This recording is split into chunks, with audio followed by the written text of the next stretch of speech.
Well, this is going to open your eyes. As America enters a new era with a second Trump presidency, there's nothing like looking back at clips like this from 8 months ago when Senator Marco Rubio absolutely demolished NBC's Kristen Welker's dangerous half-truths on immigration. Take a look for yourself before I tell you how poorly this is aged. Senator, let's move on to immigration. If reelected, Donald Trump has said he's willing to build migrant detention camps and deploy the U.S. military to deport the more than 11 million undocumented immigrants in this country. It would be the largest deportation operation in American history. Do you support that plan? 11 million. That's an outdated. That was the number 10 years ago. We're talking upwards of 20, 25, maybe 30 million. Well, there's been almost 10 million people that have entered this country unlawfully in the last 3 years. To the question, would you support it? The number varies big time. I mean, it's another 9 to 10 million people just in the last 3 years. The answer to your question is yes. We cannot absorb 25, 30 million people who entered this country illegally. They're here illegally. What country on earth would tolerate that? We don't even know who most of these people are. They talk about vetting them with what? They're coming from nations that don't even have document systems in many cases. Yes, we are going to have to do something, unfortunately. We're going to have to do something dramatic to remove people from this country that are here illegally, especially people we know nothing about. But 10 million, 11 million, that was the number 15 years ago. Today, it's upwards of probably 25 to 30 million, maybe more. And that's what happens when you do your homework. But here's something even crazier. As much backlash as he received for it, Senator Marco Rubio is actually right about the idea that the illegal immigrant population in the United States is a lot higher than popular estimates. Before I tell you, though, we have got a lot more truth bombs that you cannot miss, so be sure to subscribe and hit the notification bell to never miss out. Now, maybe it is time to retire the figure of 11 million, which has been around for literally 2 decades at this point. It comes from a study by Pew Research from all the way back in 2005 that said, quote, "The number of unauthorized migrants living in the United States has continued to increase steadily for several years, reaching an estimated 11.1 million based on the March 2005 compared to an estimate of 8.4 million based on Census 2000. But there has been research that has come out from places like Yale that suggests that the number of illegal migrants inside the United States is in fact twice as much as previous estimates at over 22 million. That should be an eye-opener for anyone in the media that ran with this number for years, especially given how exponentially the border crisis has gotten worse in the last 4 years. But what do we get from Kristen Welker instead? Instead of a degree of introspection, she thought it would be a good idea to dig up decade-old clips of Senator Marco Rubio and try to corner him for simply changing his mind after the facts. Senator, here's what you said about Donald Trump's mass deportations proposals in 2016. Take a look. I don't think it's reasonable to say you're going to round up and deport 11 million people. I don't think it's a plan that works. I don't think that's a realistic policy. So why have you changed your mind now? Because the issue has completely changed. When I said that, and back in 2013 when I was involved in immigration reform, we had 11, 12 million people that had been here for longer than a decade. Now we've had almost that number in the last 3 years alone from all over the world, including people that I believe are terrorists, people that I believe are going to conduct terrorist attacks in this country if given the opportunity, certainly people that were criminals in their home country. This is a completely different, this is not immigration. You asked me about immigration. This is mass migration.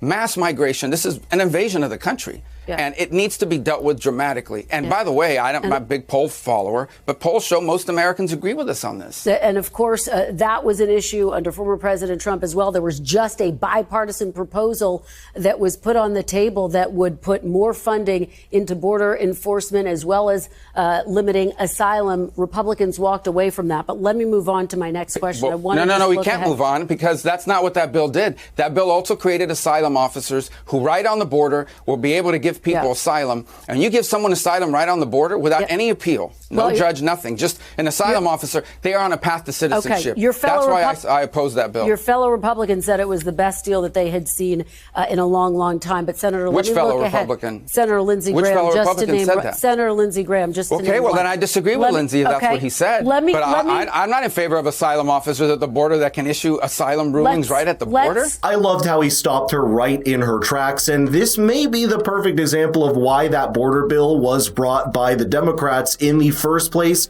It was meant to be a talking point that made little to no concessions on actually trying to stop the flow of illegal immigration at the border. And the fact that Kristen literally just had one Republican name at the top of her head shows you just how hollow these things really are. Now, if you look forward, Donald Trump kicked off his second presidency, signing at least 3 executive orders just on the border crisis alone. First is, though, his executive order named guaranteeing the state protection against invasion that declares, quote, "By the power vested in me by the Constitution and the laws of the United States, I have determined that the current situation at the southern border qualifies as an invasion under Article 4, Section 4 of the Constitution of the United States." Another one ends birthright citizenship, calling for protecting the meaning and value of American citizenship. Another order declares cartels at the border as foreign terrorist organizations, and a lot of people saw this coming when Donald Trump made it clear that the stance would be officially adopted by the new administration on the border crisis in his first address after inauguration. As we gather today, our government confronts a crisis of trust.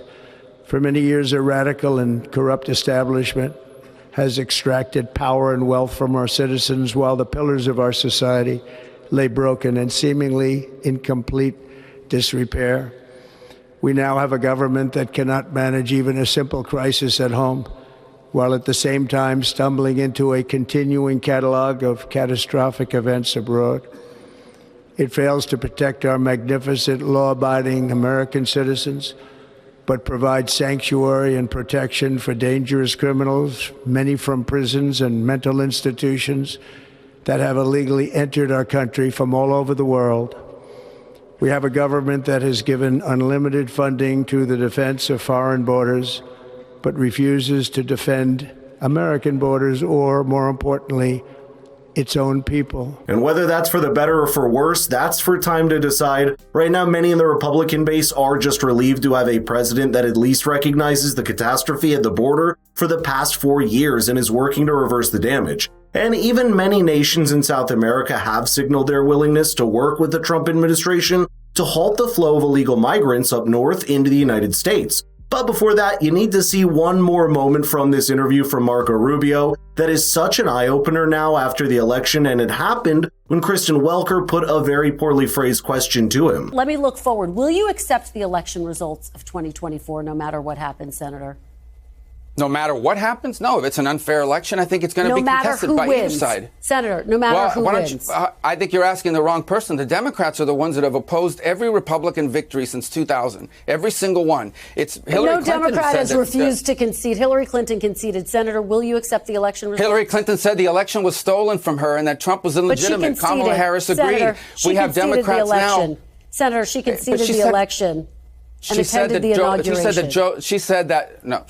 Trump was illegitimate. She said that the election had been stolen. Kamala Harris agreed. By the way, there are Democrats serving in Congress today who in 2004 voted not to certify the Ohio electors because they said those machines had been tampered with. And you have Democrats now saying they won't certify 2024 because Trump is an insurrectionist and ineligible to hold office. So you need to ask them. I think have you ever asked a Democrat this question on your show? I bet you've never asked a Democrat that question. All these political attacks seem so outdated at this point because it seems like the country wants to look toward something better rather than settling old scores. That's why polls revealed that most Americans don't really care that much about a narrative like this that the media is running with even several years on. Right now, all eyes are on the new Trump presidency, with even his own base holding Donald Trump's feet to the fire to follow through on the tall promises before the election. And one of the largest challenges that make or break his legacy is tackling the crisis at the border with as little humanitarian cost as possible. But let me know in the comments how you see it playing out, because I think we're already seeing presidential actions